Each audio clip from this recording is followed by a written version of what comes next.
Hello, and welcome to 5-Minute Math. Today we are looking at the 7th grade concept of predictions from simple experiments.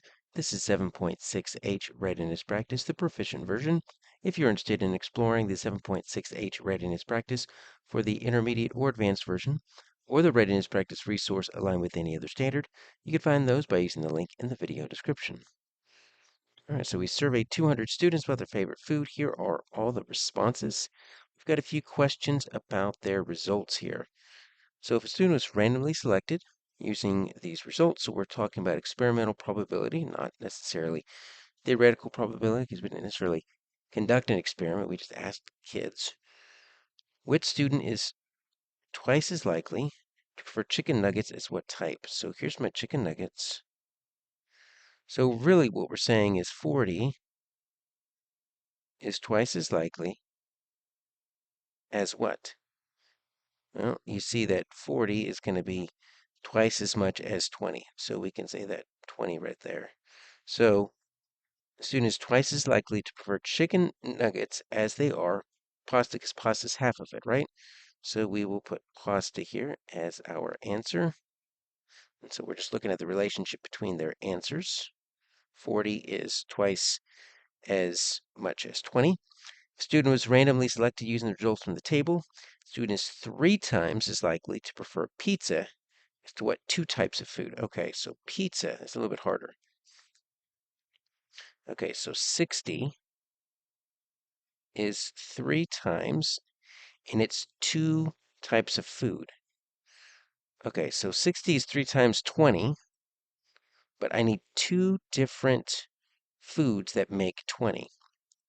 So I'm saying this right here. How about this? How about my 8 and 12? Or I could also do, let's do different colors here, 8 and 12, or I could do 9 and 11. Okay, so there are 2 possible correct answers here, 8 plus 12. Or I can also say 60 equals 3, and then I could say 9 plus 11. If you chose either of these, you are correct. So let's put them in words. We can say salad bar, that's my 11, and fruit cup, or now let's get my hamburger. That's going to be my 8, and other. If we include other, right? We're not sure if that's a type of food because it's not really given to us, but we'll go ahead and include that since the 8 and the 12 do make 20. All right, so we're good on that.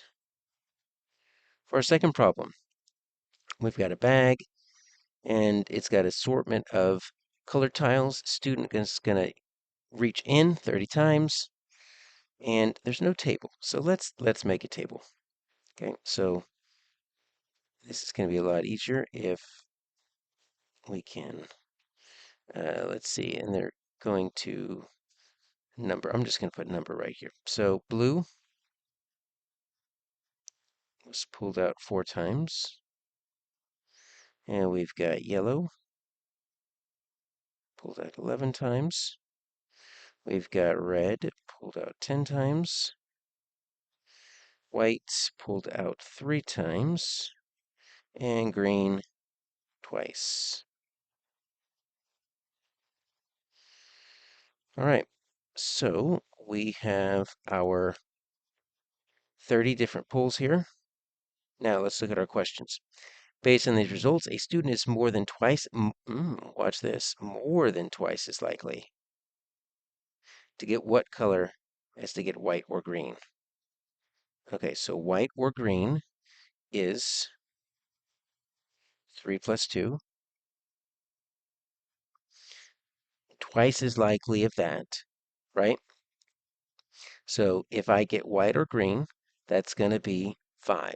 If I get twice as likely, that's 10. But it says more than, okay? So what is greater than? And then I'm looking for my number here. I'm looking for a number that is not exactly, because if it was exactly, it would be red. but more than twice as likely. And that's going to have to be that yellow. There's only one right there. So let's write our answer here as yellow. That's the only one that is more than twice as likely as white and green. That was a tricky one. Got to watch out for that more than. Based on these results, if a student continued to pull out tiles, replace them until the blue gets total of 20 times, how many tiles would have been pulled out that weren't blue? All right, so let's look at our blue. Let's say we keep pulling in this exact order, and I get blue up to 20. Okay, well, I would have to do this a total of 5 times. Okay, so if I get 5 times, that's 20. But if I get this 5 times, now I've got 55. I've got this 5 times, I've got a total of 50. I've got this 5 times, I've got a total of 15. We're assuming the same ratio, and that's going to be a total of 10. How many are not blue? What I need to do now is I need to add up these numbers. Those are my not blues if my blues get up to 20. So that's going to be 10, and that's going to be 10, 13, 130. I also could have done this. You also could have done, well, if I did that 5 times, my total was 30. I did that 5 times. That's 150. 20 of them are blue. Get you 130. Either way works. So our answer here is going to be 130. Now, for our last problem, we have a spinner. Equal sizes. We've got rhombus, triangle, circle, trapezoid. And we need to write the likelihood of each. Okay, so let's get some shapes out here, and let's just start counting. 1, 2 rhombuses. Got a triangle. 1, 2. A circle. 1, 2, 3. And then I've got one lonely trapezoid. All right, we need to write statements. Likelihood of landing on a rhombus as compared to landing on a trapezoid. So a rhombus is 2, a trapezoid is 1. So we can say this. You are, and our words are going to be more likely, equally likely, or less likely. So we'll put this right here. You are more likely to land, and the order matters, on a rhombus, because that's got 2, than a trapezoid, which only has 1. All right, we'll underline our key term, more likely. Let's get that in a different color. There we go. All right. Likelihood of landing on a triangle, 2, as compared to landing on a rhombus, 2. All right, so they're the same. You are, so when we have the same probability, we say equally likely. And then we'll finish this out. To land on a, what are our two? Triangle, or a rhombus. And our key word there is going to be equally. And then let's look at our last one.